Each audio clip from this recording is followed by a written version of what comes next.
Welcome to the futurist public intellectual. California is at it again. The state loves to be a pioneer in social change, and this time it wants to require public high school students to take a semester-long course in ethnic studies to graduate.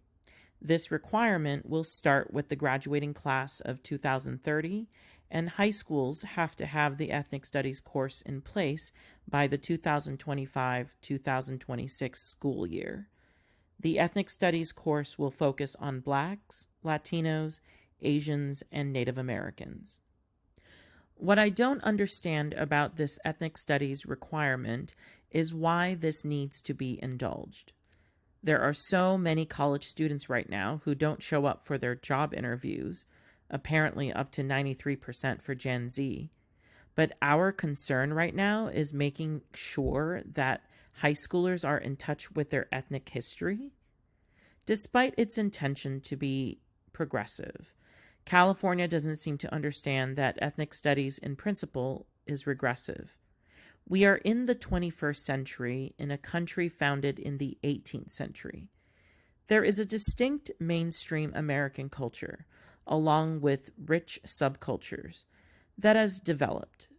Instead of solidifying the ties that bind us together, California would rather atomize us into ethnic enclaves and make us retreat into an ethnic past that doesn't want us anyway.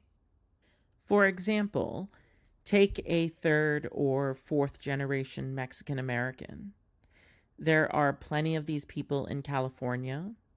They're well adjusted and probably don't even speak Spanish.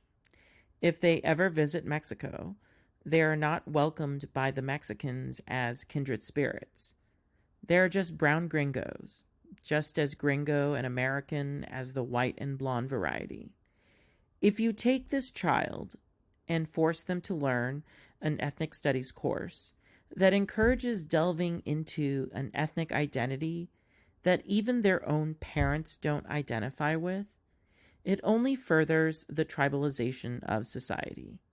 It's precisely because California is so diverse that it should be encouraging unity through a unified curriculum, not an ethnic studies class that overemphasizes difference. The ethnic studies course would treat our hypothetical Mexican American as a Mexican instead of an American with Mexican heritage that they would actually be. A person who might have been raised Catholic and had a piñata at their birthday party, but ultimately doesn't feel the need to stop eating pizza every day and watching Netflix. The ethnic studies course requirement is an overcompensation for the actual problem in social studies education, the lack of representation. Historically, American history classes have been about our white founding fathers, the white Civil War generals, the white flappers of the Roaring Twenties, and the white volunteer soldiers of World War II. So, should there be more color in American history? Yes. Not because it's important to indulge in self-pitying victimhood through the guise of discussing oppression, but rather because non-white Americans contributed to the country's development too. Chinese Americans built the railroads and Panda Express. Black Americans fought in the Civil War and galvanized the civil rights movement.